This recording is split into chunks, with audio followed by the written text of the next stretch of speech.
Buenas noches, doctores. Por factores de tiempo y temario largo, el día de hoy vamos a ir comenzando. ¿Me confirman, por favor, si tenemos imagen y si se escucha bien, doctores? Sí, doctora. Perfecto. Tenemos como primer parte poder completar el módulo de hígado. Vamos a tratar de ser lo más resumidos posibles, pero con la intención de transmitir realmente la intención, lo que conlleva la injuria hepática crónica, en su aspecto estructural, pero ha llegado a ello las complicaciones más básicas. Esa va a ser nuestra primer parte. Y a seguir de ello vamos a cerrar en sí toda esta jornada de revisiones bibliográficas con el módulo de páncreas. Entonces, en conjunto, pues pido si en caso hubiera algo que estemos omitiendo o surgiera alguna pregunta, lo podemos hacer a través del chat para luego ya ir aclarando alguna duda que quede. Bien, vamos a dar inicio entonces a nuestra revisión bibliográfica, enteramente ingresando a la fase crónica de lo que es la falla hepática crónica. Esta alteración está realmente conllevada a través del aumento del gradiente de la vena porta, a través del cual, en un detalle de tener un sistema vascular relativamente normal a comparación de una costa donde uno ve y verifica la llegada del agua ocasional a un lugar inundado debido a toda la alteración que va a producir la entidad asociada a una vasodilatación.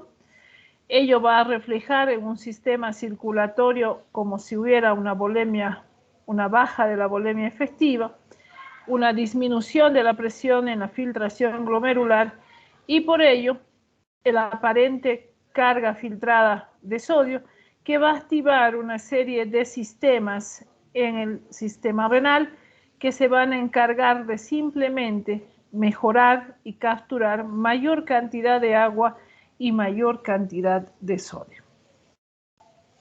Es por ello que cuando hablábamos en hemorragia digestiva varicial y nos abocábamos enteramente a que el gradiente de la vena porta nos facilitaría las posibilidades de cómo se aparecen las varices a través de que este gradiente de la vena porta, cuando empieza a subir a mayor de 5 milímetros de mercurio, alcanzando un valor de 10, el paciente ya tiene varices, y cuando este gradiente ha superado los 12 milímetros de mercurio, el paciente tiene un episodio de hemorragia. Entonces, considerando que ese detalle del gradiente de la vena porta va a jugar un papel importante para nosotros poder evidenciar toda la gama de alteraciones y en ello las complicaciones que asocia esta alteración.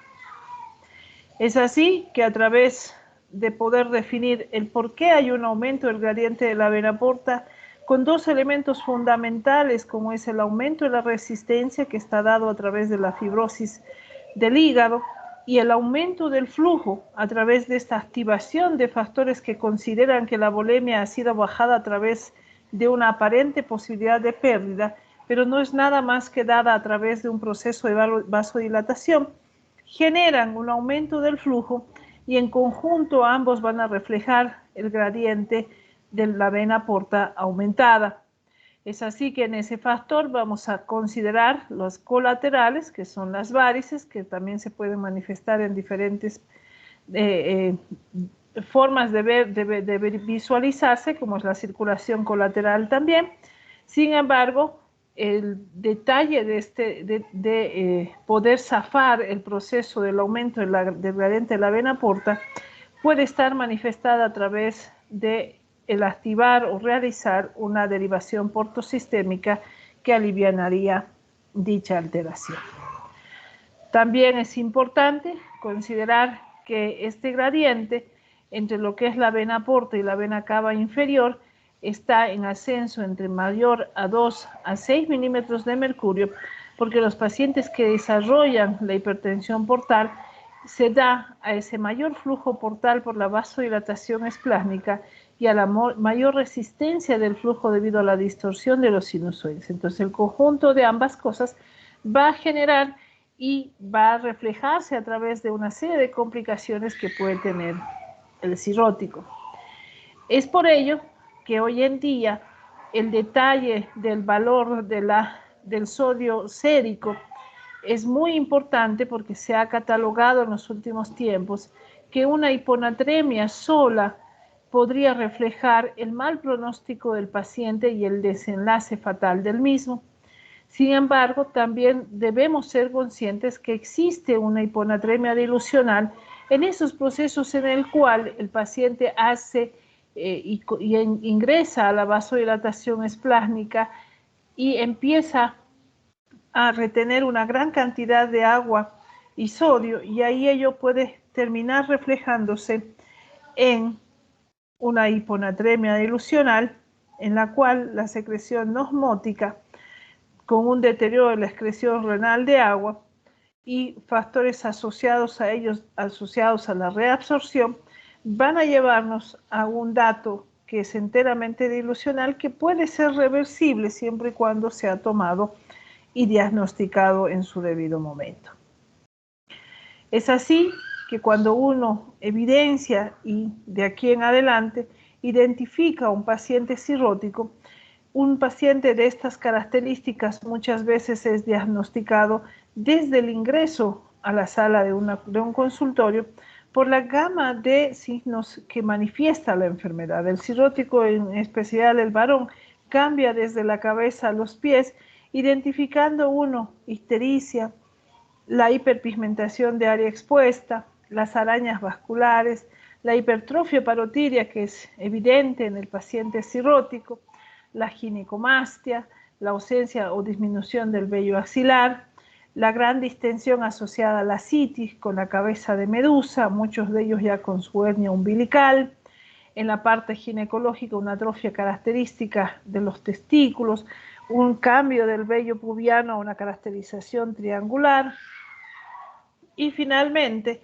ya en los miembros inferiores vamos a tener edema, y en la palma de la mano, que es una de las características importantes del cirrótico, vamos a encontrar una gama de alteraciones. Primero vamos a tener atrofia de las eminencias tenar y hipotenar, vamos a tener un eritema palmar característico, una contractura característica que es la contractura de Dupuytren, la acroquibia, que son unas rayas negras características en los dedos de los pacientes, asociado a ello los dedos en vidrio del reloj. Entonces, toda esta gama de la clínica va a ser fundamental porque uno puede llegar al diagnóstico del paciente cirrótico simplemente a través de la identificación de la clínica. Esta clínica que pues uno debe ir, evaluarla, revisar al paciente, porque en esa gama de entidades reflejadas a través de la hipertensión portal vamos a identificar este tipo de alteraciones. Pero también hemos aprendido que no solamente el síndrome de la hipertensión portal puede reflejar esta gama de alteraciones. Uno puede tener un estadio 0 de la hipertensión portal donde no hay varices y no hay ascitis. No significa que el paciente no sea cirrótico. Pues vamos a aprender otros elementos para hacer el diagnóstico. Cuando está en un estadio 1, el paciente tiene varices pero no tiene ascitis. En un estadio 2 ya tiene varices más ascitis, y en un estadio 3 ya estaríamos hablando de complicaciones más importantes como es la hemorragia digestiva varicial.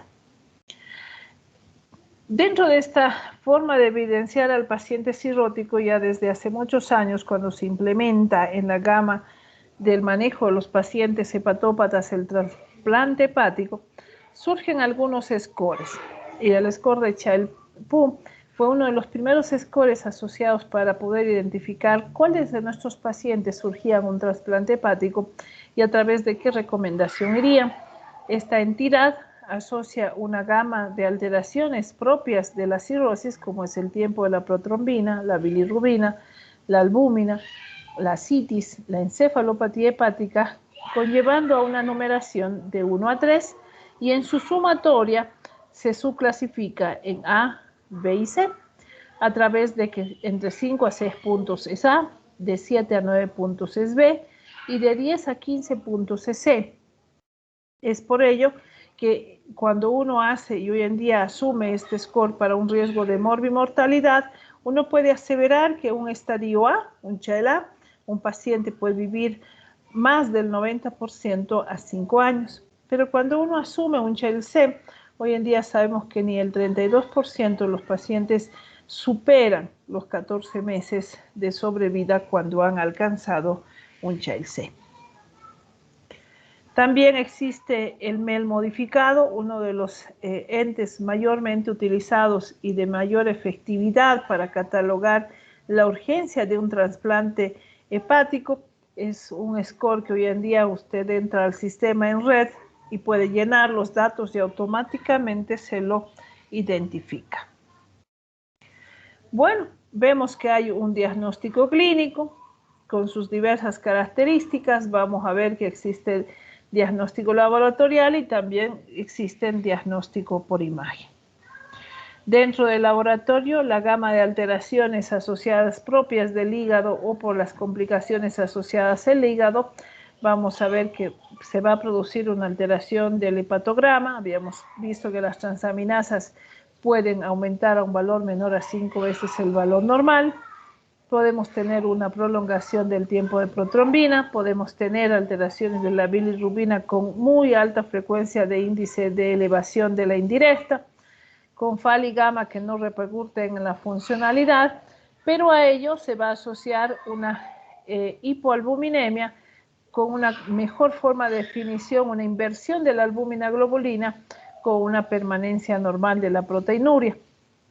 Además, podemos tener una gama de alteraciones asociadas al aumento del tamaño del vaso, caracterizado como el hiperesplenismo, a través del cual vamos a tener leucopenia, vamos a tener trombocitopenia y vamos a tener anemia, en su conjunto catalogado como pancitopenia. Es así, ahí tenemos el dato del hiperesplenismo. En el conjunto ya del síndrome de hipertensión portal vas a tener ascitis, vamos a tener una parte para ello, peritonitis bacteriana, las varices que ya lo vimos y la hemorragia digestiva varicial que también ya fue revisada.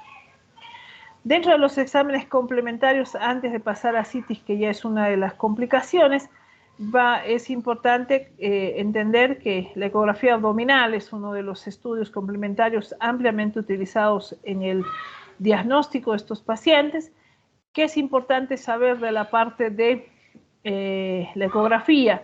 Ella define no solo la caracterización ecogénica, donde el hígado cirrótico se ve de tamaño reducido, se ve de bordes irregulares, se ve de coloración blanca hiperecogénica, de aspecto granular, donde evidencia la ausencia de los vasos intrahepáticos, donde se evidencia un aumento del tamaño del lóbulo caudado, y en la caracterización de ello, pues cuando el paciente tiene ascitis también nos va a poder permitir evaluar lugares anecoicos donde se identifica el líquido ascítico.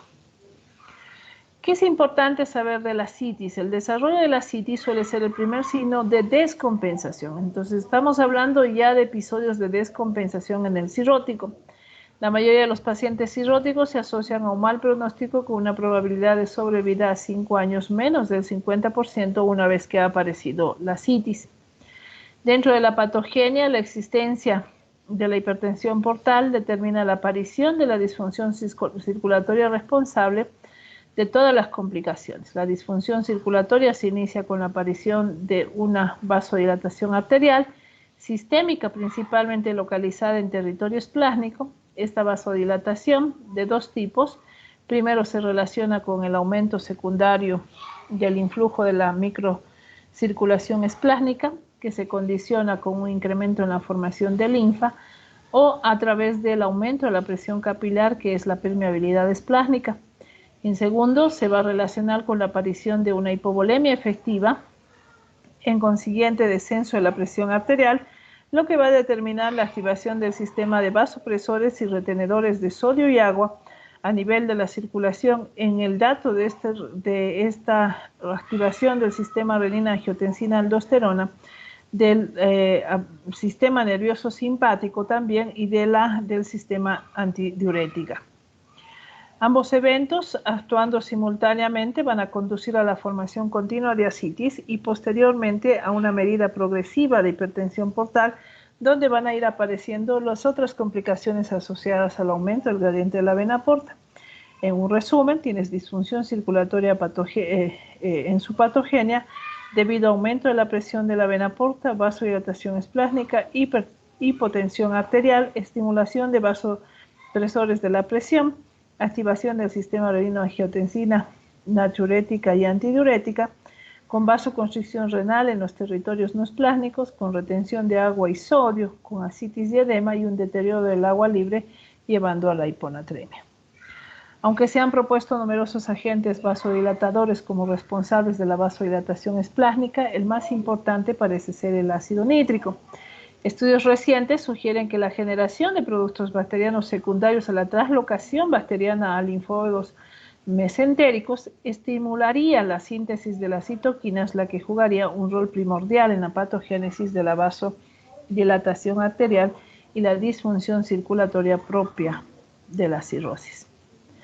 Evaluación del paciente con ascitis. Es muy importante efectuar de 3 a 4 días una dieta baja en la cantidad de sodio. Se recomienda 2 gramos sodio día, sin diuréticos, y se tiene 2 objetivos para establecer el tratamiento más apropiado del síndrome ascítico edenematoso, para establecer el pronóstico inmediato y a mediano plazo y la indicación que se va a dar al paciente, para las pruebas de la función hepática, incluyendo albúmina plasmática y tiempo de protrombina, con el objeto de establecer el estadio evolutivo de la enfermedad, mejor le hacemos un child, y las pruebas de la función renal se deben incluir tanto el BUN, la creatinina plasmática y la expresión urinaria de electrolitos en 24 horas. ¿Cómo evaluamos a estos pacientes? La paracentesis diagnóstica, nosotros llamamos, que es la exploradora, con el objeto de confirmar que se trate de una ascitis por hipertensión portal, para la cual hacemos el cálculo de gasa. Es un gradiente de albúmina sérica menos la albúmina de líquido acítico, cuyo valor debe ser mayor a 1 gramos decilitro. Y ahí mismo, a través de la paracentesis exploradora, poder hacer el diagnóstico de peritonitis bacteriana espontánea. El examen del líquido acítico no solamente cuenta el detalle de un citoquímico, donde es recuento celular, LDH, recuento de proteínas y albúmina también. La ecografía abdominal es uno de los objetos importantes en el manejo de estos pacientes, ya que no solamente va a ir a identificar si tiene o no ascitis el paciente, sino también cumple un papel importante para descartar la aparición del hepatocarcinoma, que es altamente frecuente en el paciente cirrótico. Todo lo anterior nos permitirá calcular el score del Child-Pugh, porque de ahí identificamos todos los elementos para hacer dicho score. Tenemos la posibilidad de actuar a nivel de distintos eventos fisiopatológicos de la ascitis y en ello cambiar en sí la evolución y en todo caso dar un mejor estar al paciente, un bienestar en sí sobre la forma de acción. Es por ello que, por ejemplo, si queremos atacar la cirrosis, la mejor terapéutica sería el trasplante hepático. Si queremos atacar a la hipertensión portal, tendríamos que hacer una derivación portosistémica. Si queremos hacer una vasodilatación arterial esplásnica, pero ya identificada la hipovolemia arterial efectiva, haríamos una anastomosis portovenosa. Si queremos hacer una retención renal de sodio, daremos diuréticos con restricción de sodio.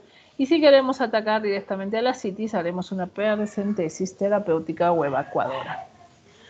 La restricción de sodio y diuréticos actúa sobre la retención en sí. El 90% de los pacientes responden a este tratamiento, pero no está exento de complicaciones, de llevarnos a la insuficiencia renal, a trastornos hidroelectrolíticos, a la hiponatremia dilucional. Hasta el 10% de los pacientes cirróticos sin insuficiencia renal van a presentar ascitis refractaria a un tratamiento diurético, porcentaje que puede ir ascendiendo cuando estos pacientes ya tienen una injuria renal establecida. El diurético de elección es la espironolactona, así que cuando nosotros tenemos al paciente, lo primero que indicamos es espironolactona y a ello adicionamos la furosemida de ser necesario.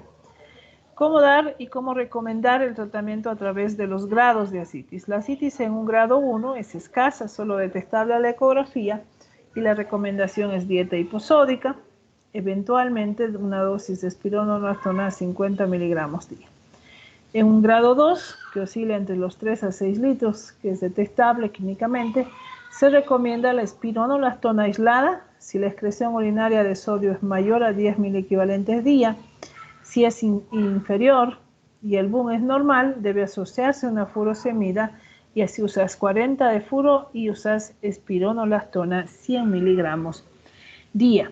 Entonces, el tratamiento debe iniciarse con la evaluación del paciente cada 5 días e ir ajustando en sí la propuesta de la dosis y ver la evolución a través de la pérdida que puede ir teniendo el paciente, que lo vamos a ir calculando con peso, porque no siempre está internado, para evaluar la cantidad de volemia o la cantidad de diuresis que tiene. En una ascitis grado 3 es una ascitis a tensión, el volumen es alrededor de 10 litros, el tratamiento ideal es una paracentesis total, y a ello asociamos la restricción de sodio, tratamiento diurético de mantención, y se considera respuesta diurética insatisfactoria cuando la pérdida de peso es menor a 200 gramos día y después de 3 días de tratamiento.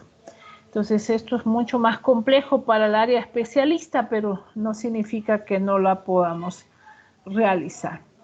Ya en la paracentesis evacuadora, los indicadores de la paracentesis es ascitis a tensión, es decir, que esté en grado 3, o ascitis refractaria, un tratamiento diurético, que lo vamos a ver en adelante. Es bien conocido que la extracción de un volumen importante de ascitis se asocia a un desarrollo de una disfunción circulatoria, y ello se va a caracterizar por una mayor disminución del volumen plasmático efectivo, secundario a una mayor vasodilatación esplánica. El 20% de los pacientes desarrollan insuficiencia renal y o hiponatremia dilucional. El único método eficaz para prevenir la disfunción circulatoria es asociar a la paracentesis evacuadora albúmina, una dosis de 6 a 8 gramos litro de ascitis extraída, mitad durante la paracentesis y la otra mitad a las 6 horas después de haber concluido la paracentesis. Otras alternativas para el manejo en estos casos está en la definición de incluir algunos subtipos de ascitis. Hay ascitis resistentes a los diuréticos y hay ascitis intratable con diuréticos. Las ascitis resistentes a los diuréticos son los que no responden a una restricción de sodio a 50 miliequivalentes día y una máxima dosis de diurético, que podemos llegar a la furosemida hasta 160 y la espironolactona hasta 400 miligramos día, administrada en un mínimo de 7 días, o aquellos que recurran temporalmente a pesar de un tratamiento diurético. Estas ascitis intratables con diuréticos es la que no puede ser eliminada o recurre temporariamente, y ello hace que se desarrollen las complicaciones secundarias y no alcanzando realmente una dosis eficaz del tratamiento diurético. El manejo de la ascitis refractaria, cabe destacar 3 alternativas: la paracentesis evacuadora asociada a expansión plasmática albúmina, la derivación portosistémica transyugular y el trasplante hepático son las alternativas para esta entidad. La paracentesis evacuadora asociada a albúmina constituye la primera alternativa en el manejo de la ascitis refractaria. La derivación portosistémica se coloca mediante técnica radiológica, normalmente lo hace el imagenólogo intervencionista. Como consecuencia, se puede producir un incremento de la excreción de sodio, una reducción de la ascitis y un requerimiento diuréticos, habiéndose demostrado que es más eficaz que la paracentesis evacuadora. El procedimiento se asocia a efectos adversos como la aparición de encefalopatía hepática y o la mortalidad elevada en los pacientes en un estadio de Chelsea. Su indicación en sí se reserva a pacientes seleccionados, candidatos para el trasplante hepático, en el cual la paracentesis evacuadora no es eficaz o al contrario nos conlleva riesgos de reinfecciones que pueden llevarnos al desarrollo del síndrome hepatorrenal. ¿Cuáles serían las indicaciones de un tratamiento diurético? Una ascitis leve a moderada, una ascitis a tensión con compartilización cuando está tabicada la ascitis, solo edema sin ascitis o la prevención de recurrencia de ascitis tras una paracentesis evacuadora total. Las indicaciones de paracentesis total más albúmina en ascitis a tensión y ascitis refractaria, cuando hay la indicación de la derivación portosistémica, cuando la ascitis es refractaria, cuando la paracentesis sea ineficaz en presencia de una buena función hepática o como puente para la realización de un trasplante hepático. ¿Cuál es la indicación de un trasplante hepático? Cuando hay una ascitis refractaria, casi siempre está asociado cuando el score del MEL supera a más de 15 puntos, que son los marcadores que nos dicen el trasplante. Bien, creo que está en forma un poco bien resumida cómo accionar, qué tipos tenemos y cómo afrontamos el manejo de la ascitis. Pero una vez que el paciente tiene ascitis, el riesgo de desarrollo de peritonitis bacteriana espontánea aumenta y va a ser muy importante identificar esos factores. ¿A qué se refiere? A la infección del líquido ascítico que se produce en ausencia de un foco infeccioso intraabdominal. La prevalencia en pacientes cirróticos que ingresa al hospital oscila entre un 10 a 30%, la mortalidad alrededor del 20% y la recurrencia tras el primer episodio de una PB hasta el 75% anual. La forma de presentación clínica es muy variable, pudiendo cursar como un cuadro típico de peritonitis o también a través de un deterioro de la función hepática y o la aparición de otra complicación como es la encefalopatía hepática. El 70% de las peritonitis bacteriana espontánea, los gérmenes responsables son los aerobios, como el germen de la Escherichia coli.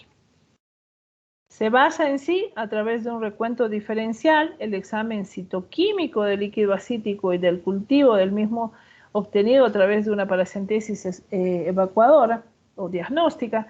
Esta debe realizarse en todo paciente cirrótico con ascitis. Entonces ya la recomendación cuando hablamos de ascitis, toda ascitis debe ser funcionada. Signos y síntomas de peritonitis, signo de infección sistémica, encefalopatía hepática, deterioro de la función renal, hemorragia digestiva. El diagnóstico de la PB se basa en un recuento de polimorfonucleares en el líquido ascítico. Este recuento debe ser igual o superior a 250 microlitros siempre que predominen los polimorfonucleares. Implica un diagnóstico altamente probable de peritonitis bacteriana espontánea y debe iniciarse un tratamiento antibiótico empírico, sin esperar el resultado microbiológico que es el cultivo. Con un recuento de polimorfonucleares menor de 250 micro, está descartada esa probabilidad de una PB. Con la inoculación de la cantidad de al menos 10 ml en líquido ascítico en 2 frascos de hemocultivo, un aerobio y un anaerobio, en la cabecera del paciente y el envío inmediato al laboratorio de microbiología, la frecuencia de cultivos de líquido ascítico positivo va a alcanzar hasta un 70%. Es una técnica bastante interesante para el cultivo de líquido ascítico. Dentro del diagnóstico, la mayoría de las peritonitis bacterianas en los pacientes cirróticos con ascitis son espontáneas, debido a que se considera que hay una traslocación bacteriana secundaria a la alteración de la permeabilidad de la mucosa del colon en el contexto de la hipertensión portal. Sin embargo, el diagnóstico diferencial con la peritonitis bacteriana secundaria es muy importante, puesto que la intervención quirúrgica en un paciente con PB puede deteriorarlo gravemente, mientras que una peritonitis bacteriana secundaria suele solucionar el problema. Entonces vamos a identificar realmente las diferencias ante las dos entidades. Cuando uno sospecha peritonitis bacteriana secundaria, se basa con las características del líquido ascítico, donde hay ausencia de respuesta al tratamiento antibiótico inicial. Se debe sospechar de una peritonitis bacteriana secundaria cuando coexiste en el examen de líquido ascítico 2 o más de los siguientes parámetros: glucosa, que debe ser mayor a 50, la proteína menor a 10, el LDH ya mayor a la comparación del plasma, y en estos detalles si los microorganismos a encontrarse son variables cuando existe el cultivo de líquido ascítico o la tinción de Gram cuando se realiza la parte microbiológica. ¿Qué es importante identificar? Que la PB va a estar con mayor incidencia asociada a la ascitis refractaria, que también va a ser un gatillaje probablemente al síndrome hepatorrenal y pues va a llevar probablemente a tener pacientes que no sean buenos respondedores al diurético con ascitis. Es por ello que en el diagnóstico del recuento celular decíamos, a mayor de 250 células milímetro cúbico, pero de característica polimorfo nuclear. Y es por ello que esta asociación nos va a hacer entender que existen diferentes formas de hacer el diagnóstico. Cuando cumple la norma de más de 250 es una PB. Cuando es mayor, pero el cultivo es negativo, es una citis neutrocítica. Cuando en sí es menor, pero hay un cultivo positivo, eso es una bacterioasitis. Y evidentemente cuando existe una paracentesis traumática, todo puede verse alterado. Y por lo tanto la recomendación es saber una técnica adecuada de punción. Hablábamos de gasa, decíamos que para decir que es una citis de hipertensión debe ser mayor a 1.1, eso lo hemos visto. Sin embargo, también hemos visto que hay proteínas, las proteínas concentradas son de mayor riesgo para la PB. La glucosa, que puede llegar a niveles bajos, también es una inclinación a la PB. La LDH con liberación de lisis por los polimorfonucleares y lesiones pancreáticas o perforación intestinal. El diagnóstico diferencial con la peritonitis bacteriana secundaria, que no hay que olvidarlo, es muy importante. Hay fuentes que evidencian un tratamiento quirúrgico, habíamos dicho que estas no responden al antibiótico, pero realmente se solucionan tras un procedimiento quirúrgico, que es totalmente lo contrario que lo que sucede en la PB, que les va mal en la cirugía, pero les va bien cuando inician antibiótico. Es importante el cultivo, criterios de laboratorio, y en esa diferenciación decíamos la menor concentración de glucosa te marca una peritonitis bacteriana secundaria, una alta LDH, unas proteínas menores también nos inclina, y suficiente que tengamos 2 o más criterios que hacen el diagnóstico para la peritonitis bacteriana secundaria. En la citis neutrocítica simplemente hay que reconocer que hay más de 250 polimorfonucleares, pero el cultivo es negativo y ello puede estar asociado a tuberculosis peritoneal, a citis por neoplasias malignas o lisis tumoral. Cuando es menor de 250 y el cultivo es positivo, eso es la bacterioasitis, hay colonización secundaria, una infección intraperitoneal, 60% de los casos en pacientes asintomáticos. Debe iniciarse el tratamiento antibiótico empírico, y si el cultivo es posterior, tomando a las 48 horas, es negativo, no es necesario en sí continuar con el tratamiento, ¿no? Pero ya hay una recomendación de inicio y esperarse el cultivo. Bien, hay que comprender 3 aspectos importantes del tratamiento de la PB, donde el control hemodinámico, la prevención de las complicaciones y el tratamiento antibiótico empírico juegan un papel importante en la decisión de estos pacientes. ¿Cómo hacemos la prevención de complicaciones?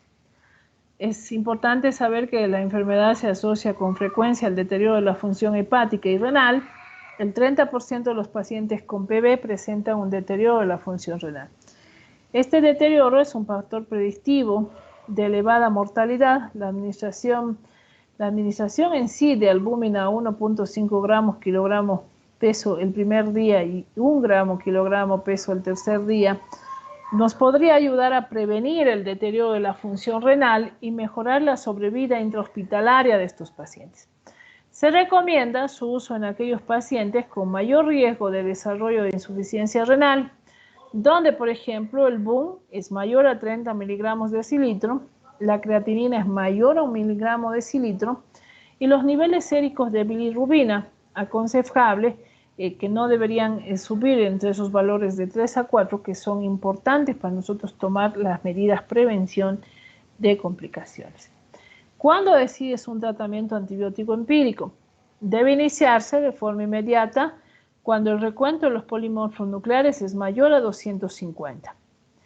En los pacientes con PB de la comunidad, el antibiótico de elección siempre va a ser la cefotaxima, 2 gramos cada 12 horas, o la ceftriaxona, 1 gramo B, durante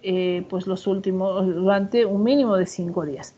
Los casos con PB nosocomial deben tratarse teniendo en cuenta el elevado riesgo de que se trate de una bacteria multiresistente y a ellos sí se les puede indicar beta-lactamasa por la elevada prevalencia de que podría tratarse de una infección intrahospitalaria. En los pacientes que desarrollan PV en la comodidad recibiendo quinolonas como profilaxis, no debe modificarse la estrategia terapéutica empírica descrita inicialmente. Es decir, si el paciente hizo PV tomando quinolona, debe continuar tomando PV cuando ingresa. Los pacientes que desarrollan una PV de la comunidad, que están hospitalizados recientemente, deben ser tratados teniendo en cuenta la elevada frecuencia de las bacterias multiresistentes que pueden existir en un hospital. La PV no complicada, sin hemorragia digestiva, sin hillo, sin insuficiencia renal y encefalopatía hepática, y que no reciban quinolonas como profilaxis, pueden tratarse con quinolonas, bioral, norfloxacino o ciprofloxacino. Si estaban con quinolonas de forma profiláctica, la amoxicilina, ácido clavulánico, puede ser una alternativa. Se aconseja realizar un control de líquido acítico a las 48 horas, iniciando un tratamiento para control en respuesta a consideraciones en las cuales podríamos tener una reducción del recuento de los polimorfonucleares a un 25% basal. La duración del tratamiento antibiótico, como decíamos, 5 días. No existe consenso sobre la necesidad de establecer la duración del tratamiento empírico en función de la normalización del recuento de los polimorfonucleares, aunque una medida que parece razonable y ampliamente utilizada. El tratamiento antibiótico empírico consigue la resolución de la infección hasta el 90% de los casos. Se considera que la infección se ha resuelto cuando han desaparecido todos los signos locales y o sistémicos asociados a la misma, y el recuento de los polimorfonucleares en el líquido acítico es menor a 250 microlitros, normalizado y se ha negativizado el cultivo, y en el caso de que hubiera o haya sido positivo, en los que tenemos la infección, la mortalidad es muy elevada, aunque se puede ir modificando de acuerdo a la respuesta y el de tomar también un tratamiento antibiótico adecuado. La única forma de mejorar la sobrevida es detectar la falla del tratamiento en forma precoz mediante la evaluación clínica periódica a través de paracentesis a las 48 horas después de iniciar un tratamiento antibiótico para determinar el recuento de estos polimorfonucleares. Aunque un fracaso de tratamiento debe descartarse de tratarse de una peritonitis bacteriana secundaria por las alteraciones que uno puede ver y las diferencias que existen.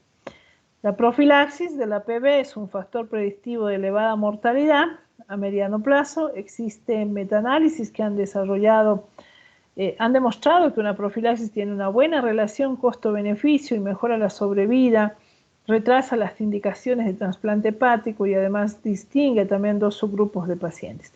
Aquellos con ascitis sin antecedente de PV, en los que se realizará profilaxis primaria, y aquellos con antecedentes de PV, en los que se realizará profilaxis secundaria. ¿En qué consiste? La primaria estará claramente indicada solo en aquellos pacientes con elevado riesgo de presentar un primer episodio, que son pacientes cirróticos con hemorragia digestiva alta, con o sin ascitis. La presencia de una concentración de proteína en líquido acítico menor de 10 gramos de litro en pacientes hospitalizados prolongadamente, y además que la presencia de una bilirrubina mayor a 3 miligramos de decilitro y un recuento de plaquetas menor a 90.000. Pacientes con una concentración proteica en líquido acítico menor a 10, en lista de espera de trasplante hepático, también debe recibir profilaxis. La secundaria va a estar indicada en aquellos pacientes que hayan presentado episodios de PV. Con antibióticos debe emplearse en cada caso. En los pacientes con hemorragia digestiva, los antibióticos de elección son la cefotaxima, la ceftriaxona, el ciprofloxacino, la amoxicilina más el ácido clavulánico, con una duración de aplicación EB durante 7 días. En pacientes con mayor de 10 gramos litro de proteína en el líquido acítico, en las situaciones antes descritas, el antibiótico de elección es el norfloxacino oral a dosis de 400 miligramos día en forma permanente mientras exista ascitis. Finalmente, después de un episodio de PV, se recomienda dar continuidad a la norfloxacina de 400 miligramos o también usar ciprofloxacino 500 miligramos oral mientras el paciente presente ascitis. En resumen, el tratamiento se divide en todo paciente cirrótico con ascitis debe ser sometido a una paracentesis diagnóstica aunque no tenga infección. Además, los tratamientos actuales del APB deben ser considerados siempre la elevada prevalencia de las bacterias multiresistentes cuando se trata de pacientes hospitalizados o recientemente hospitalizados. Y asociar siempre albúmina al tratamiento, que es muy importante. Bien, ¿alguna pregunta hasta ahí, doctores, para seguir continuando?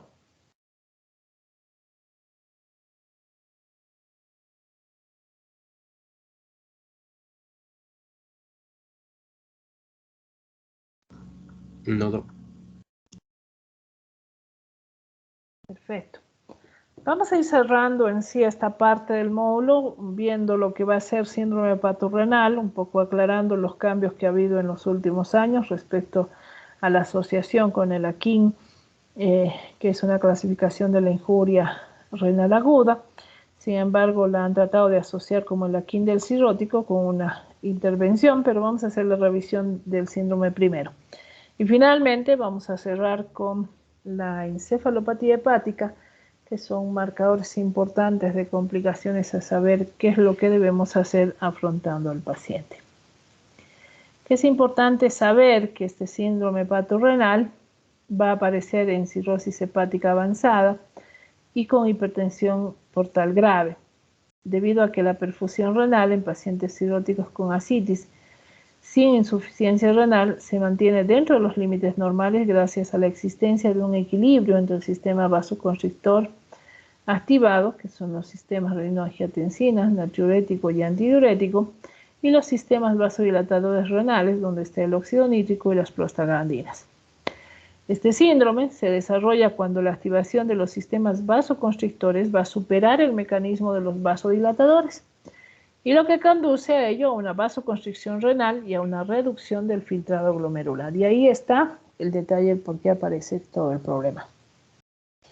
Se subdivide en dos tipos. El tipo 1 es un deterioro rápido progresivo de la función renal con un aumento del 100% de la creatinina plasmática hasta niveles superiores a 2.5 miligramos decilitro en menos de 2 semanas. En algunos pacientes, el síndrome hepatorenal tipo 1 se desarrolla espontáneamente sin un factor precipitante identificable, y en otros sujetos aparece en relación a una complicación, especialmente en el curso o tras la resolución de una peritonitis bacteriana espontánea. En el tipo 2, el deterioro leve y progresivo de la función renal, la consecuencia principal del síndrome hepatorenal tipo 2 es la aparición de una ascitis refractaria. Hay otras definiciones que es importante considerar. Se han definido en sí que debe haber presencia de cirrosis ascitis, debe haber disminución del filtrado glomerular, creatinina más de 1.5 miligramos decilitro o el aclaramiento de la creatinina a menos de 40 ml minuto, ausencia del shock, ausencia del tratamiento reciente con drogas nefrotóxicas, antiinflamatorias, no esteroidales, aminoglucósidos o medio de contraste. No mejora la función renal tras el retiro del diurético, tras la expansión de la volemia con albúmina, 1 gramo kilogramo peso día hasta un máximo de 100 gramos, una proteinuria mayor de 50 miligramos decilitro y una ausencia de una uropatía obstructiva a través de un ultrasono o una ecografía o ultrasonografía que descarte esa posibilidad. Epidemiológicamente hablando, ha disminuido en sí la prevalencia del mismo. Los riesgos también han variado. La probabilidad acumulada a 5 años sigue siendo de 11.4 y el 50% de los cirróticos pueden desarrollar una injuria renal aguda sin necesidad de llevar a un síndrome hepatorenal. La alteración de la función renal con falla hepática grave es una entidad totalmente reversible sin respuesta a una expansión volémica, con una prevalencia en pacientes afectados por cirrosis hasta del 18% después de 1 año, aumentando hasta 39% a los 5 años. Se debe descartar causas primarias, evidentemente, de que se trate de una injuria renal aguda. ¿Cuál es el proceso y el compromiso como tal? Sigue siendo toda la caracterización de la hipertensión portal, de la vasodilatación esplásmica, de esa variación que va a existir entre aquellos factores vasodilatadores y vasoconstrictores que van a llevar a la alteración funcional de un riñón sano debido y asociado a través de toda la alteración hemodinámica que produce un hígado cirrótico. Se diagnostica por exclusión de otras formas de falla renal. Los criterios diagnósticos propuestos inicialmente fueron por la Asociación Internacional de la Ascitis el 2007. Esos dos tipos que hemos identificado, tanto el tipo 1 y el tipo 2, con mayor posibilidades y pronósticos malos del tipo 1. También es importante identificar de poder evidenciar algunos detalles importantes y el hecho de haber asociado a la KIN en el hecho de tener un diagnóstico con cirrosis y ascitis, tener un diagnóstico con AKIN, con esas alteraciones importantes de la injuria hepática renal en aquellos pacientes que no son respondedores, que se hacen inicialmente la reposición volémica, se retiran diuréticos y se trata de hacer la reversión. Pese que un paciente también cirrótico tiene todo el derecho de hacer una injuria asociada a cualquier factor que conlleve la alteración. Es importante también, como decíamos, si están nefrotóxicos, que no exista uropatía obstructiva, que no exista una alteración macroscópica de un daño estructural hepático. Entonces todo eso debe identificarse en el paciente. En casi un 50% de los pacientes con síndrome hepatorenal se van a identificar uno o más factores precipitantes y este detalle es importante identificar: infecciones bacterianas, hemorragia gastrointestinal, paracentesis evacuadora, y también se puede desarrollar de una manera aparentemente espontánea. Ya habíamos identificado una gama de alteraciones, pero dentro de esos factores precipitantes, vean que el simple hecho de la vasodilatación esplásmica conlleva el proceso de tener infección bacteriana, tener endotoxinas, vasodilatadores o drogas que nos llevan a producir mayor agresión, e incluso el hecho de no medir o no realizar de forma adecuada una evacuación o una paracentesis evacuadora. Todo ello en su asociación y proceso de alteración de la fisiopatología de la hipertensión portal, donde se puede identificar factores que pueden condicionar el detalle de estas alteraciones. Dentro del tratamiento también vamos a ver que se han catalogado ya en el AKIN, pues el tipo 2 entraría en el AKIN 1 y el tipo 1 entraría en el AKIN 2 y 3, que son los responsables de cómo explicar estructuralmente la alteración que sufre el riñón y cómo de una alteración simplemente funcional podría terminar siendo una alteración estructural del riñón y llevar realmente a una no reversión de la alteración renal. El tratamiento específico se enfoca en sí a hacer un aumento de la volemia y usar vasoactivos. Vamos a ver en su integridad que esa asociación de hecho de usar albúmina, de usar terlipresina, noradrenalina o midodrina o osteotide, conlleva realmente a una reversión interesante de esta alteración de la función renal, pero no olvidando en el hecho de asociar adecuadamente la cantidad de albúmina para alcanzar una buena expansión volémica y con ello revertir con el vasoactivo. Hay profilaxis, si consideran tratamientos rápidos y adecuados del estado de la hipovolemia, el aporte de albúmina, en la PB, el aporte de albúmina en la paracentesis de gran cantidad y en la profilaxis antibiótica en pacientes de alto riesgo.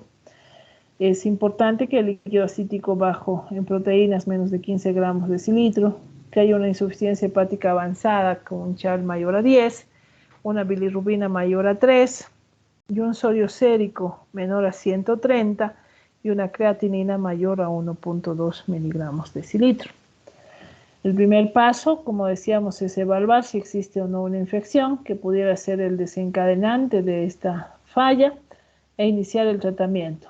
Los únicos métodos eficaces, además del trasplante hepático, son aquellos que determinan un aumento del volumen plasmático efectivo y los que inducen un descenso significativo de la presión portal. Los fármacos, como decíamos, son aquellos que van a expandir el volumen plasmático efectivo, donde tenemos la terlipresina y la noradrenalina, cuya acción a través del potente efecto vasoconstrictor en el territorio esplásmico. Estos agentes siempre se asocian a la administración de albúmina, y eso indicábamos en los valores esquemáticos. El tratamiento recomendado en el primer día con albúmina 1 gramo kilogramo peso día, continuando los días sucesivos con albúmina y también una PB de 10 a 15 centímetros cúbicos asociado en este caso para evaluar la disminución a un valor menor del 25% de una creatinina y mostrar la efectividad de esta expansión volémica y el uso del vasopresivo. Se considera respuesta parcial aceptable cuando hay un descenso del 25% de la creatinina basal y una respuesta completa cuando la creatinina desciende por debajo de 1.5 miligramos decilitro. Todo ello coincide con un aumento del volumen urinario, de la presión arterial, mejoría de la hiponatremia. Respuesta suele ocurrir entre los días 7 y 10 al inicio del tratamiento. Los efectos adversos de la terlipresina son principalmente isquémicos, como la isquemia miocárdica, esplásmica o digital, arritmias, calambres abdominales y diarrea.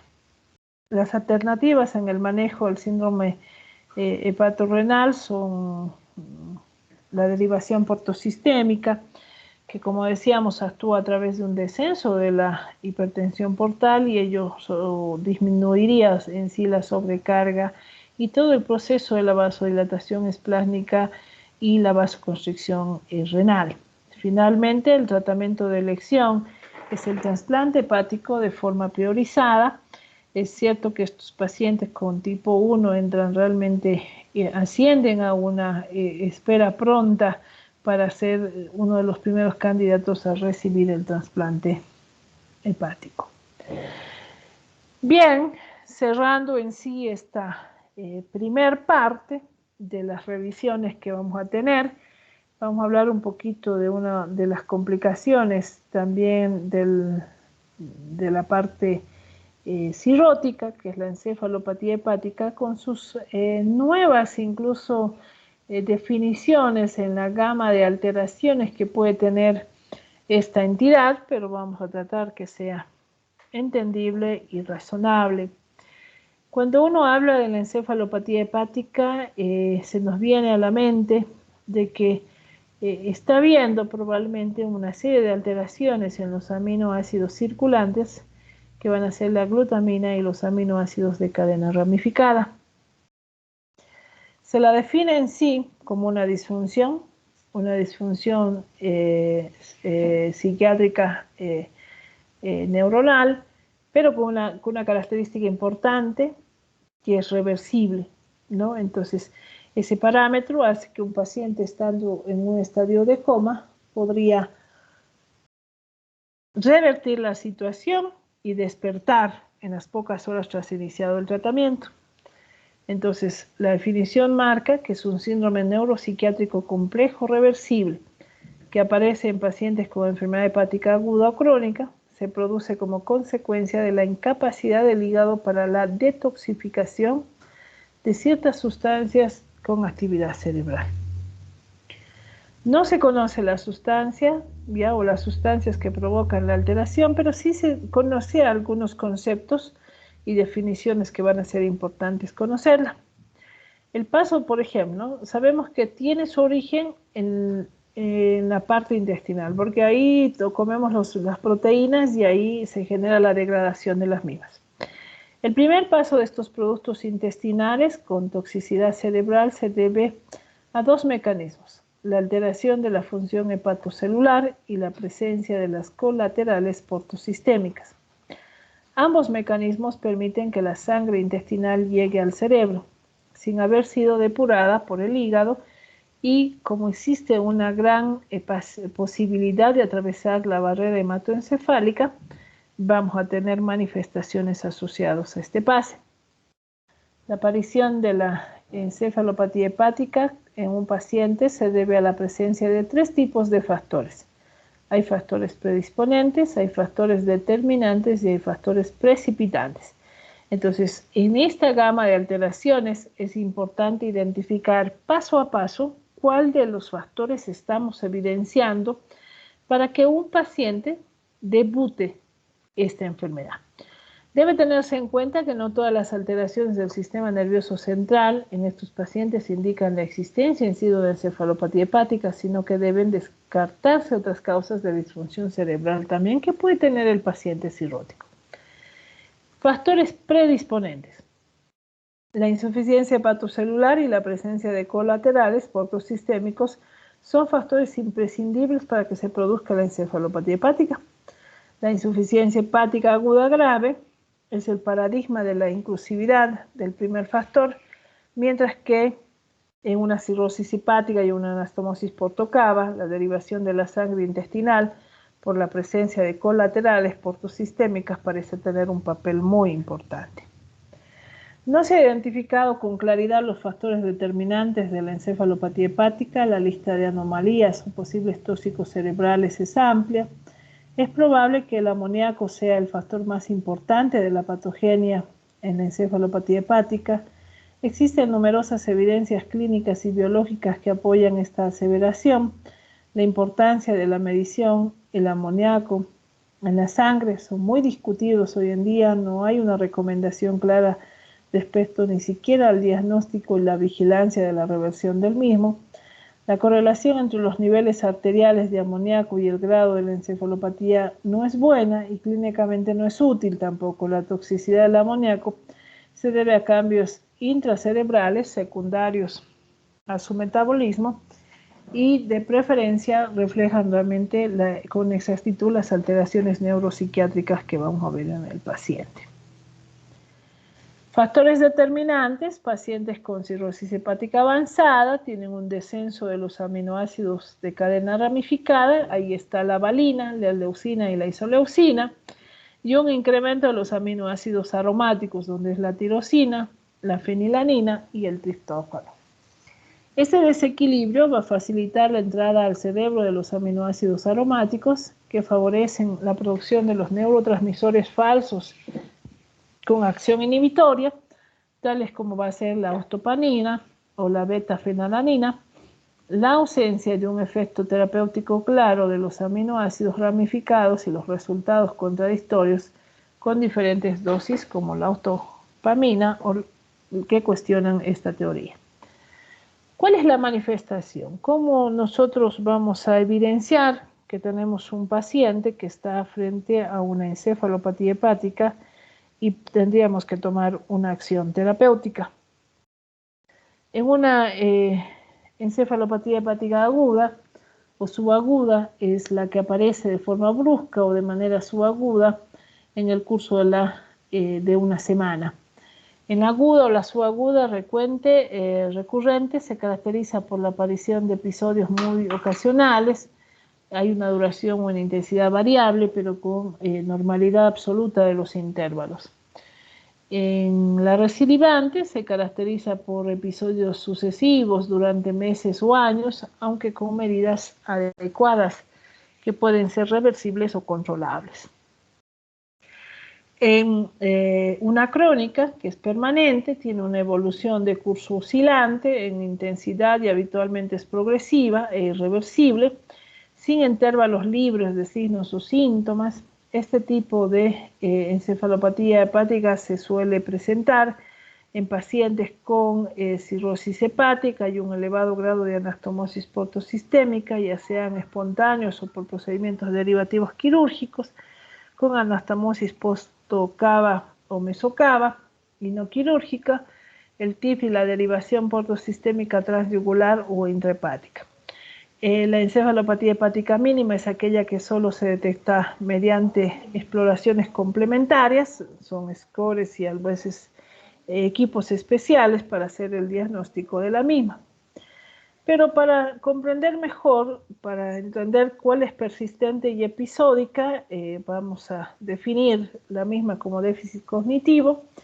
Y la episódica corresponde a un delirium con una alteración importante de la conciencia con cambios de la función cognitiva y además que se va a presentar en un periodo determinado, sean horas o días asociados a la entidad. Y la mínima, en su característica, no tiene síntomas clínicos que nosotros podamos identificar a través de una disfunción cerebral. Existen estudios muy interesantes frente al número de accidentes asociados a estos pacientes que tienen la mínima, por ejemplo.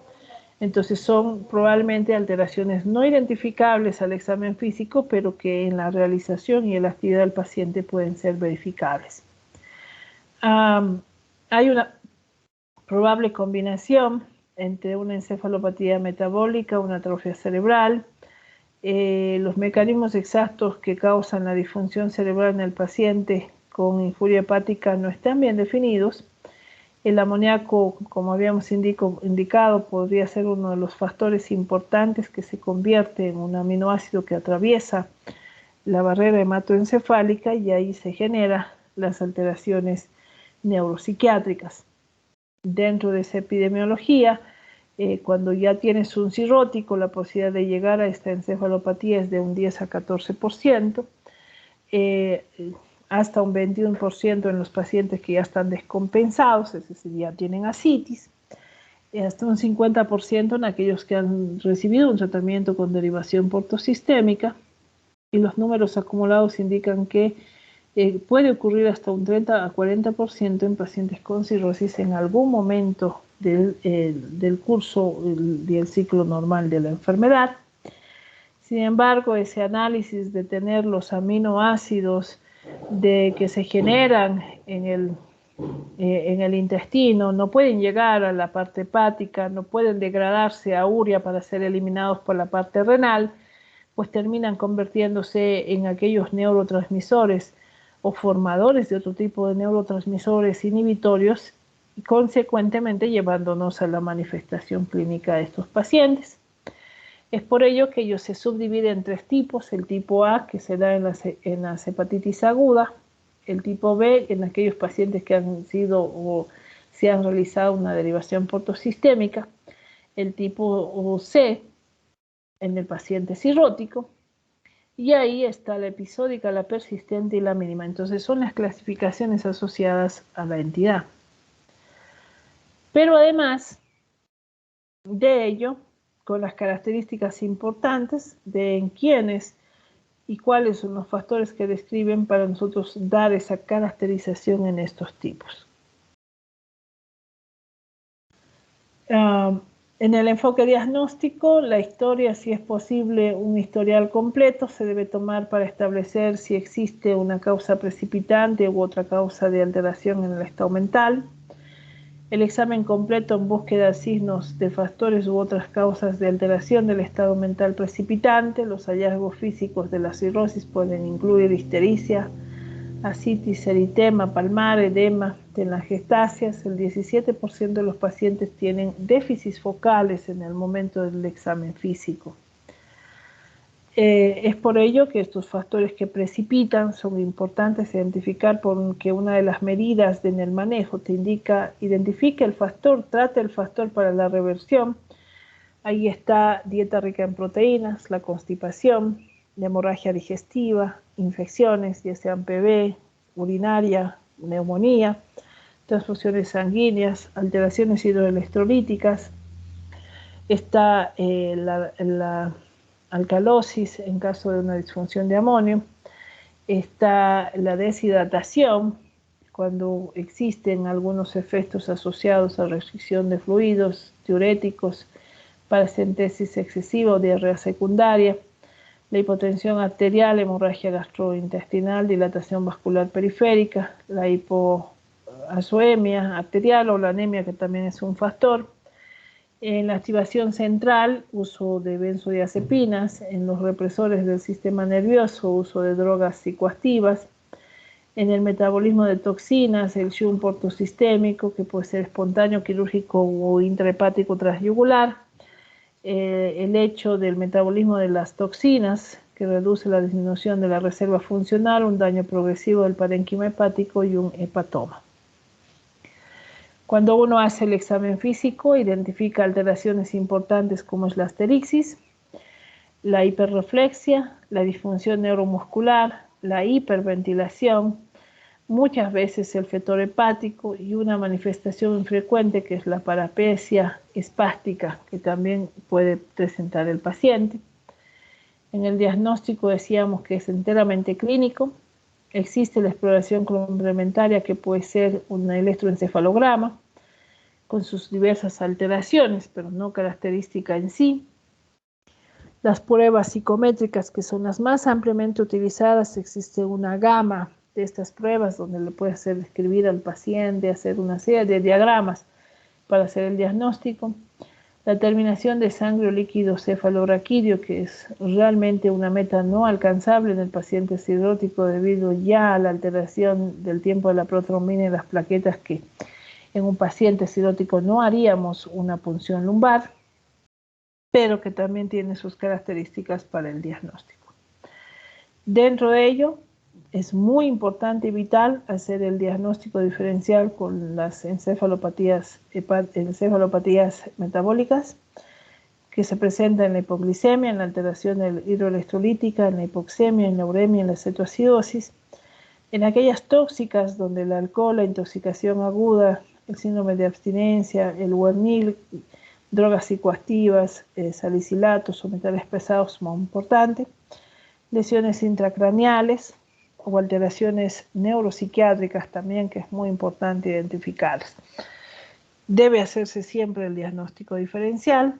Cuando ya uno dice sí es una encefalopatía hepática manifiesta, existe grados y para ello existe el criterio de Westhaven, donde dice que el grado 1 es un deterioro leve con alteración del sueño de manera sutil, alteración de la función intelectual, irritabilidad. El grado 2, dificultad para hablar, deterioro grotesco de la función intelectual, desorientación, comportamiento inadecuado, reflejos hipoactivos, somnolencia, confusión, desorientación en el grado 3, reflejos hiperactivos, nistagmos, asterixis. El grado 4 ya en coma hepático con dilatación de pupilas y pérdida del conocimiento.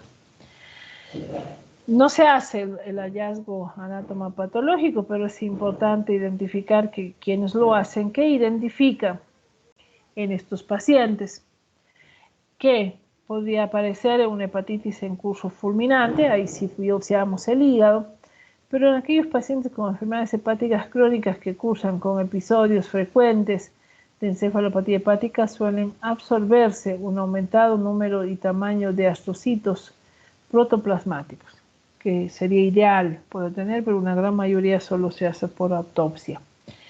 El pronóstico es siempre un índice de insuficiencia hepatocelular grave. A corto plazo es el mismo en todos los casos, dependiendo del factor patogénico predominante.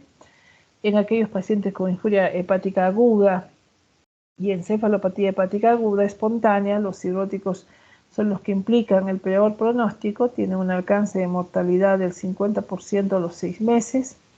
En encefalopatía hepática con mayor precipitante evidenciable, el pronóstico inmediato, esta relación con la naturaleza de aquel factor. En la encefalopatía hepática crónica es el mejor pronóstico a corto plazo, aunque muy invariable, representado para una indicación de trasplante hepático. ¿Cuál es el objetivo en sí de tratar y revertir la encefalopatía hepática? Ya es proporcionar cuidados de apoyo, identificar factores precipitantes y corregirlos, reducir la carga nitrogenada y evaluar la necesidad de una terapia a largo plazo. ¿En qué hacemos aquello? Son innumerables en sí los tratamientos que se han propuesto para esta entidad. Como norma general, la conducta terapéutica es la misma en cualquier paciente con disminución del nivel de conciencia.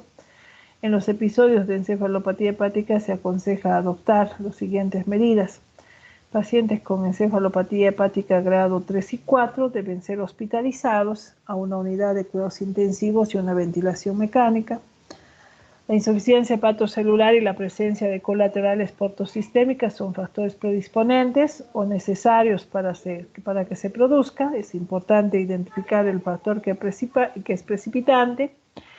Los más frecuentes son la hemorragia, las transgresiones dietéticas, el estreñimiento, la insuficiencia renal, las alteraciones hidroelectrolíticas, las infecciones y los sedantes. Seguido de ello, hacemos una suspensión temporal de diuréticos, hacemos una dieta baja en proteínas, hacemos un lavado intestinal interesante a través de los enemas y el uso de la lactulosa, que es importante. Administramos fármacos para disminuir la flora colónica, entre los cuales usamos en sí un prebiótico, que es un disacárido necesario para su metabolismo, donde se va a producir en sí en el colon la hidralización de las bacterias. No se conoce el mecanismo de acción en sí durante el detalle de la encefalopatía hepática, pero actúa como un laxante osmótico. Esta va a llevar a que tengamos en sí una llegada al colon donde por acción de la flora vamos a tener el desdoblamiento y produciendo así ácido láctico, acidificada en la luz intestinal y un descenso del pH en el lumen del colon, teniendo una absorción y una excreción fecal del amoníaco. Las dosis generalmente pueden variar de 30 cc no a más, pero la medida y la corrección adecuada es identificar a no tener entre 2 o 3 deposiciones pastosas al día. El antibiótico más recomendable para esta entidad es la rifaximina, que podemos hacer uso en activación contra los gérmenes gram negativos, gram positivos y anaerobios. Las dosis más eficaces pueden alcanzar hasta 1200 miligramos día, aunque eventualmente pudieran manejarse si hay complicaciones en dosis menores. La presentación de este medicamento viene a 400 miligramos día. La razón principal es el elevado costo y el poco fácil de acceder para cada paciente. Sin embargo, los resultados de los ensayos controlados muestran que el conjunto de la gama de todas estas alteraciones, tanto dieta, el tratamiento específico a través del prebiótico, los antibióticos, ¿no? Y el uso de la identificación del factor precipitante juegan un papel importante para la reversión de la patología como tal. Es por ello que ahí tenemos una forma reducida o resumida de cómo se procede a través de cuánto de proteína deberíamos tomar. Hoy en día en la recomendación de que sea una proteína vegetal, no así una proteína animal, cómo usar la lactulosa, las medidas y cómo medir el número de evacuaciones del paciente, cómo usar aparte de la rifaximina, el metronidazol, la neomedicina también en dosis indicadas para el manejo de estos pacientes, el L-alanino aspartato, que es otra entidad conocida como LOLA, que generalmente está más recomendada en los estadios 3 y 4 por su aplicación EB, no teniendo tan buena recomendación por la administración por vía oral. El benzoato de sodio, que incrementa la excreción urinaria de amonio. El zinc, que mejora el metabolismo proteico nitrógeno a una dosis de 600 miligramos día de acetato de zinc durante 7 días a 3 meses. Es así que esta reducción de carga nitrogenada se lleva a cabo a través de esta gama de medicamentos que podemos usar, pero sin más decir que las recomendaciones no solamente son dadas a los médicos, sino también son dadas a los familiares, porque estos pacientes que llegan a esta fase de descompensación conllevan una carga familiar importante y conllevan también a que la familia entre en una acción de preocupación debido a los cambios que sufren estos pacientes. Para concluir, debemos recordar que un paciente con encefalopatía hepática es un ser humano grave que puede recuperar totalmente sus funciones cerebrales. La familia está impactada al ver a su ser querido en estas condiciones. Hay que hidratar adecuadamente. no restringir las proteínas. En el grado 2 y 3 colocar una sonda nasogástrica, en el 3 entubar profilácticamente. La lactulosa es un tratamiento de primera línea, el único antibiótico eficaz es la rifaximina y queda simplemente cumplir las recomendaciones indicadas. Bien, doctores, para que esto sea más llevadero, nos vamos a dar un pequeño break de 10 minutos. Queda completar con nuestro temario con la parte de pancreatitis, que lo hemos hecho de una forma más resumida para que podamos alcanzar a nuestra actividad del día de hoy. 10 minutos, doctores, por favor, levántense, muévanse un poco, que eso realmente conlleva una buena circulación. Volvemos en 10, doctores.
Bien, doctores, continuamos. Me avisan, por favor, si tenemos imagen y si se escucha bien.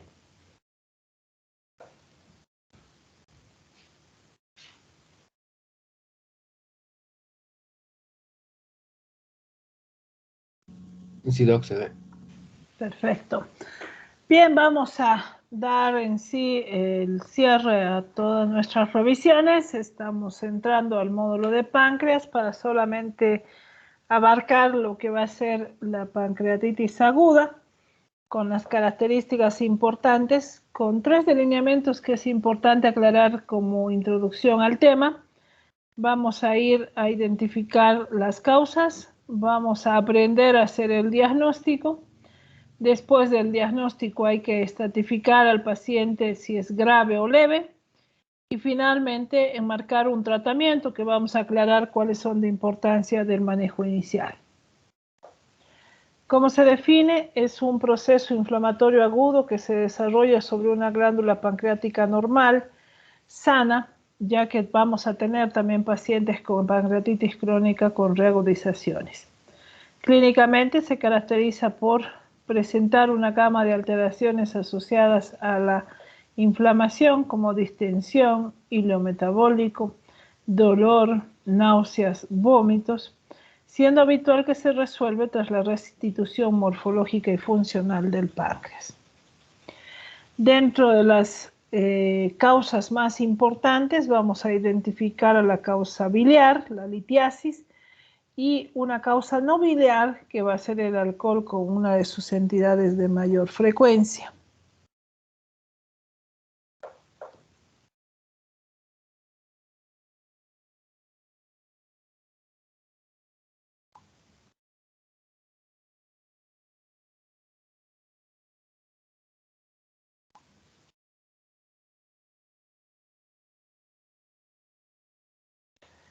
Y también va a haber otra gama de alteraciones o causantes no biliares que vamos a ver.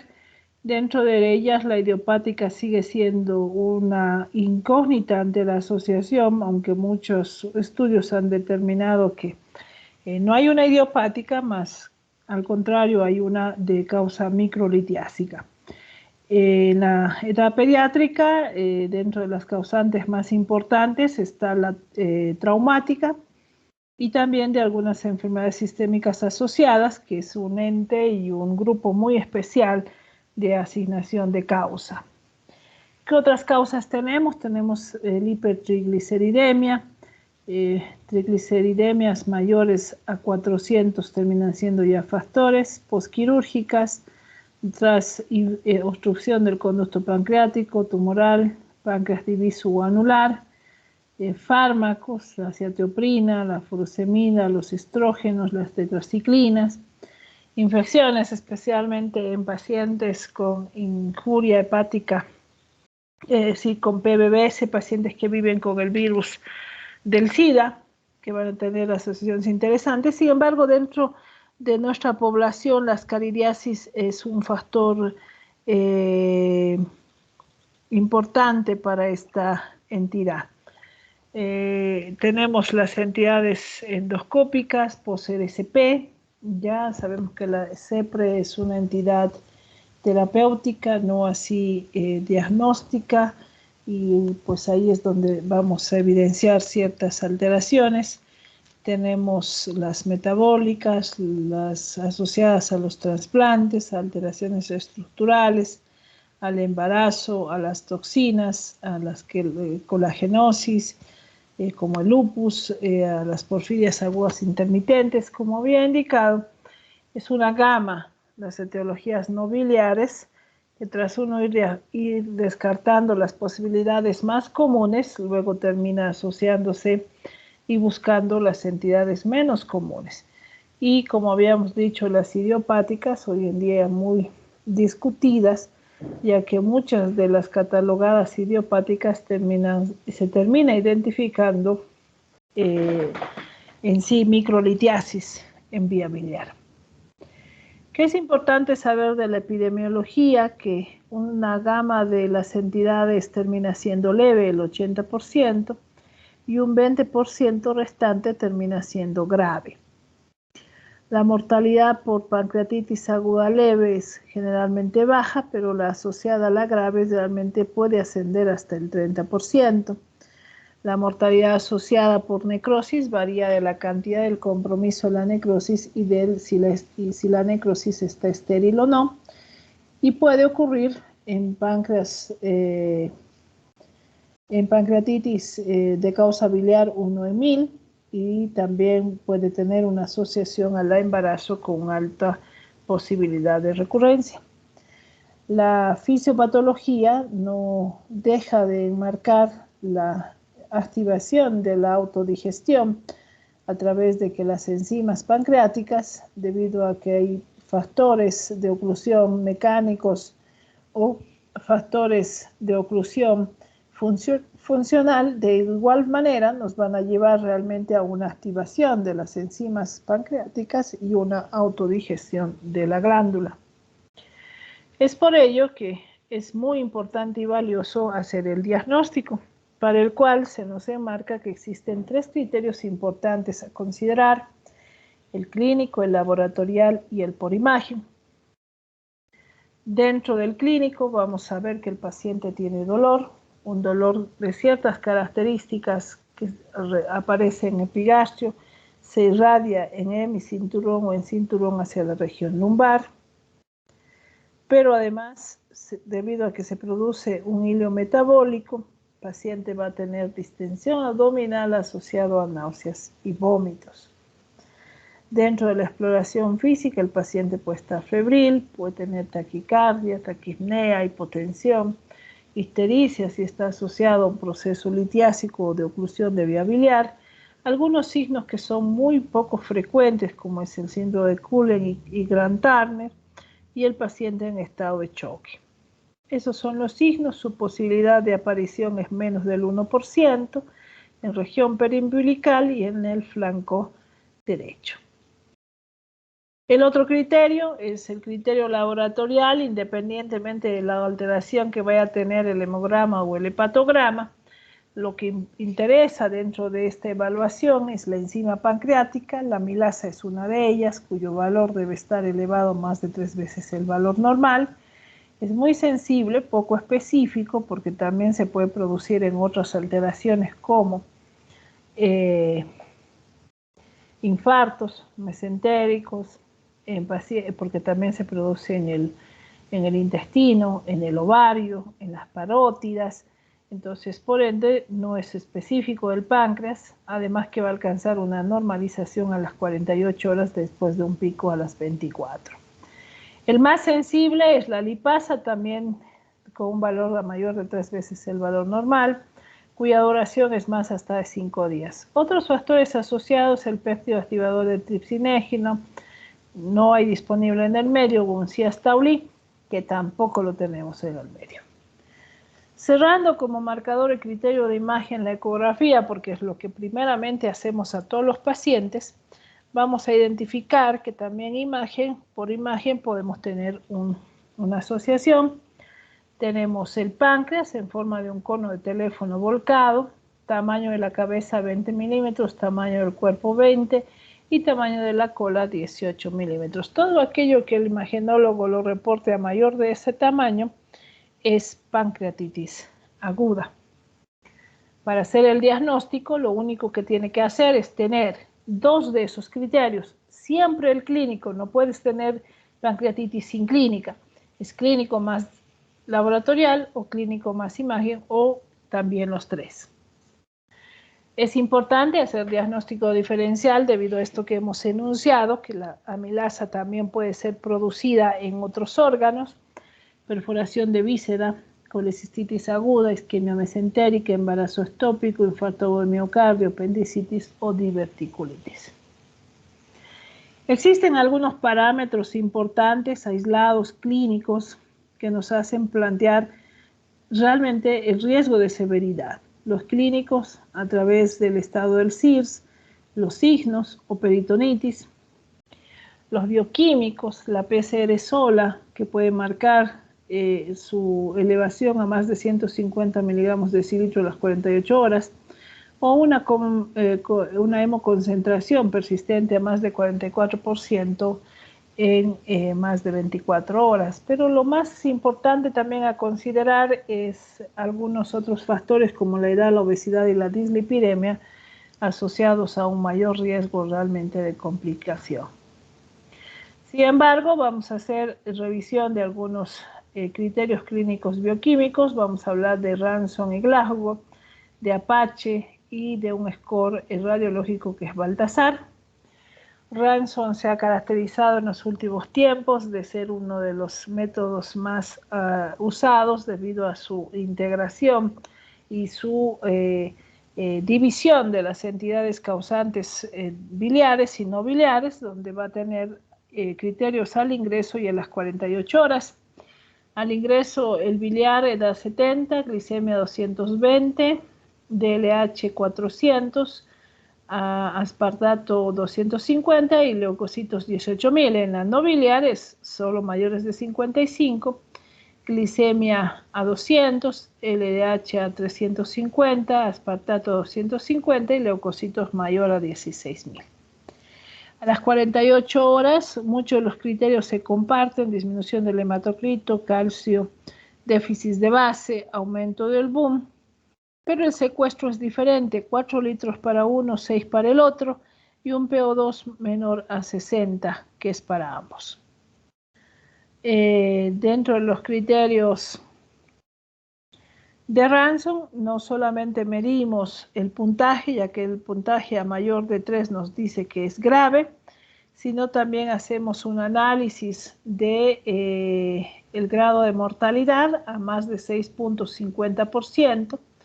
Y ello es importante considerarlo porque también la subida del puntaje marca la mortalidad en el paciente. Glasgow es una entidad muy parecida, también tiene un análisis de 48 horas, leucocitosis de 15.000, urea de 45, PO2 60, albuminemia de 3.2, LDH mayor a 600, y a las 48 horas glicemia 180, uremia 45, calcemia 8 y las transaminasas mayor a 200. El otro score, que es Apache, tiene ciertas características, es algo que se observa cada 24 horas, permite hacer una evaluación diaria, es un instrumento un poco más complejo debido a que debemos llenar esta planilla. Como ustedes ven, es una planilla que tiene un valor 0 al medio y de ahí más o menos, pues toma en consideración no solamente signos, sino también laboratorios como el pH, el sodio, el potasio, la creatinina. ¿Para qué? Para entender si está más o está menos. En cada caso, cada situación tiene un valor ponderal.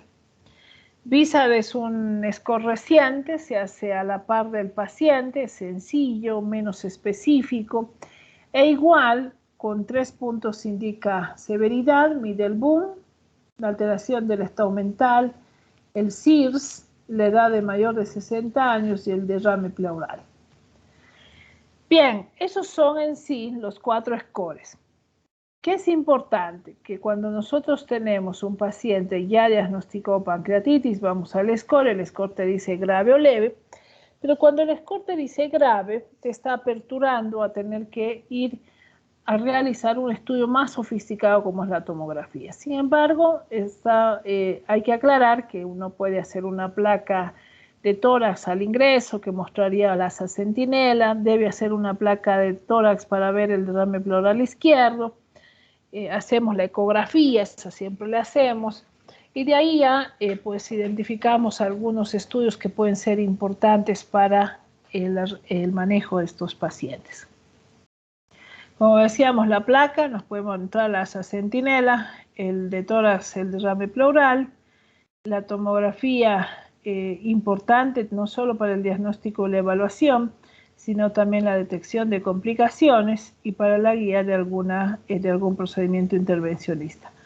Y la angiografía, cuando tenemos casos de pancreatitis necrohemorrágicas, va a ser muy importante la intervención de esta especialidad.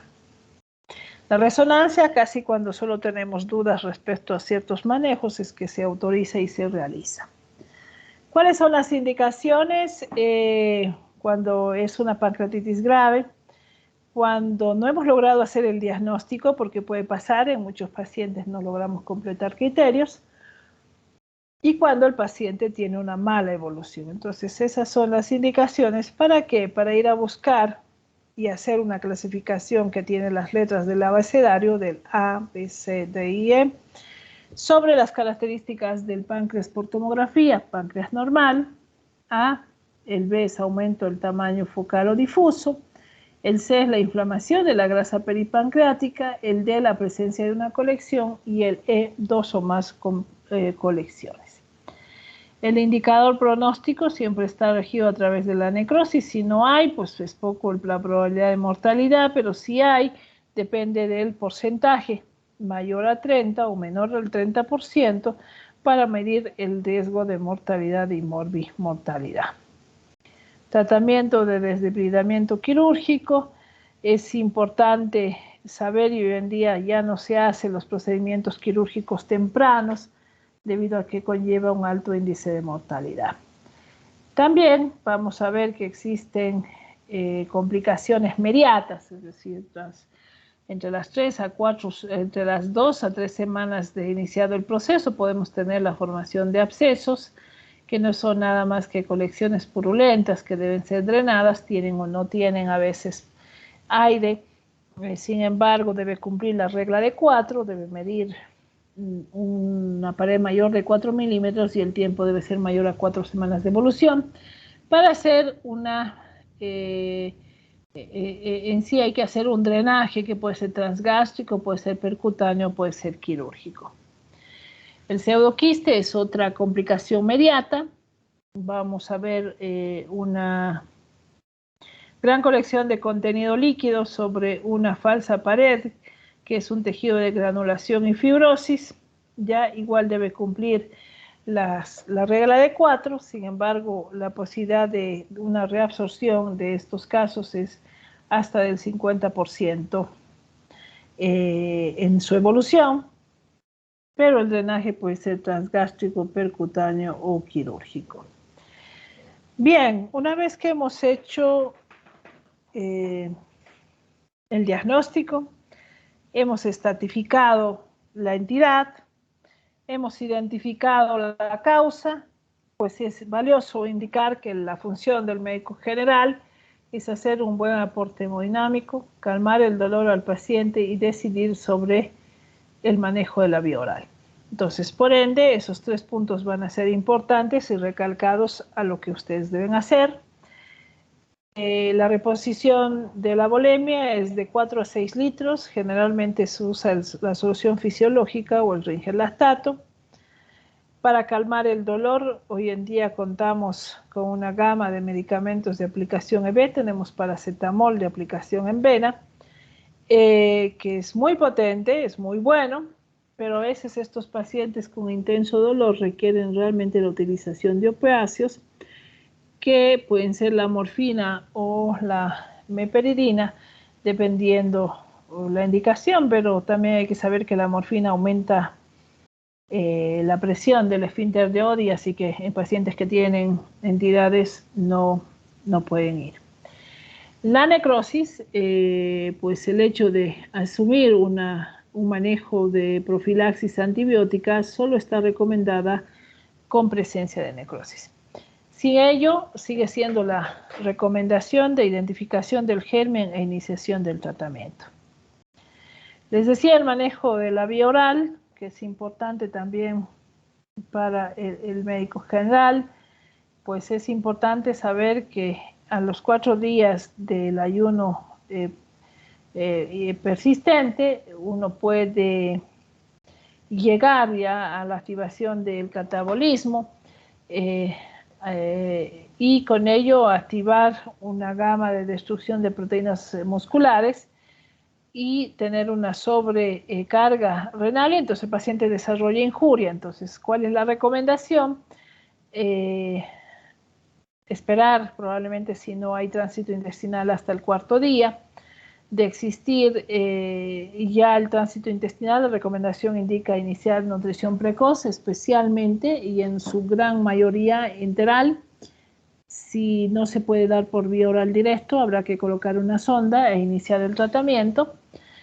Y en caso de que no exista un tránsito intestinal y el paciente haya tenido más de 4 días en ayuno, debe iniciarse una dieta parenteral. El tratamiento endoscópico, es decir, a quienes van a la CEPRE, todo paciente que tiene indicación absoluta a través de la identificación de presencia de un cálculo en la vía biliar. Y no son los únicos, también mandamos a los pacientes que tienen colangitis, aquellos pacientes que tienen arteria de Charcot, ictericia, olor, fiebre, y a eso se adiciona el estado de conciencia más la leucocitosis para la pentada de Reynolds, que es muy importante para hacer el diagnóstico. El tratamiento quirúrgico, hoy en día muy ampliamente discutido, en sí de cirugía temprana. Hoy en día se nos ha indicado hacer el aguante y la observación hasta 72 semanas de iniciado el proceso. Entonces, la recomendación está dada, exceptuando que sea una necrohemorrágica y requiera realmente un ingreso inmediato, porque también puede pasar que tengamos el caso de una indicación quirúrgica inmediata. Bien, doctores, para cerrar en sí, me es muy importante que hagan copia de este caso clínico y traten de emplear toda la revisión bibliográfica para ustedes familiarizarse de cómo hacemos el diagnóstico, cómo hacemos la estratificación de grave o leve y cómo asumimos un tratamiento. Entonces, para ello voy a dejárselos este caso clínico y ustedes tener para hacer ese preliminar del análisis clínico y poder estar aptos y preparados para ir a un cierre en sí de módulo y poder vencer en todo caso y pues salir con éxitos con esta evaluación. Bien, doctores, ¿alguna pregunta, alguna duda? Ya cerrando realmente esta jornada de revisiones bibliográficas. Los escucho, doctores. Doctora, buenas noches. Me gustaría, por favor, saber si va a entrar más el temario final o todo en sí. Como habíamos quedado, ¿no, doctorita? Todo lo que ha sido del segundo parcial en adelante tiene una mayor posibilidad de un 50% para ser parte del examen final, ¿no? Y bueno, el restante sí o sí debe ir en revisión del total del temario avanzado.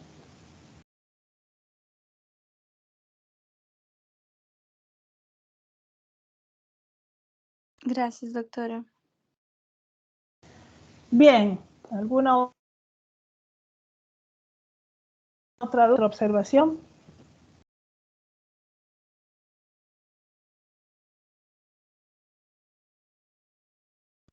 ¿Nos pasará las diapos, doctora? Sí, se los voy a subir enseguida que terminemos la clase, así que van a tener a disposición para poder estudiar. Muchas gracias, doctora.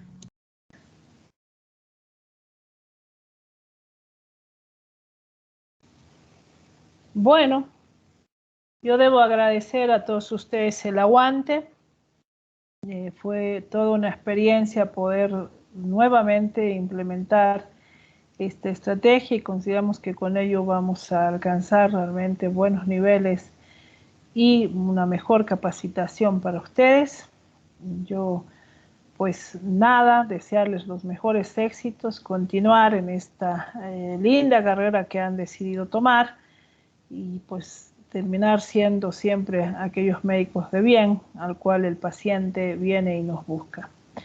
Llegado a ello, pues también nos toca vivir un cierre de una nueva gestión, no más indicando que hay que seguir cuidándonos, pues y también compartir estos lindos momentos en familia, así deseándoles muy buenas fiestas de fin de año y pues ya muchos de ustedes saben dónde encontrarme y pues para cualquier cosa estamos ahí, pero siempre con el hecho del deseo de continuidad y seguir adelante en todo este camino que han decidido vivir. Pues fue grato, doctores, pues nada más que agradecerles y continuar y pues esperando siempre tengan una muy buena evaluación el día viernes y podamos realmente cerrar esta gestión con todo lo que se merece. Fue grato, doctores, así que pues nada, buenas noches y será hasta otra oportunidad. Muchas Muchas gracias, gracias, doctora. Muchas gracias, doctora. Gracias, doctora. Hasta luego. Gracias, doctora, muy amable. Hasta luego.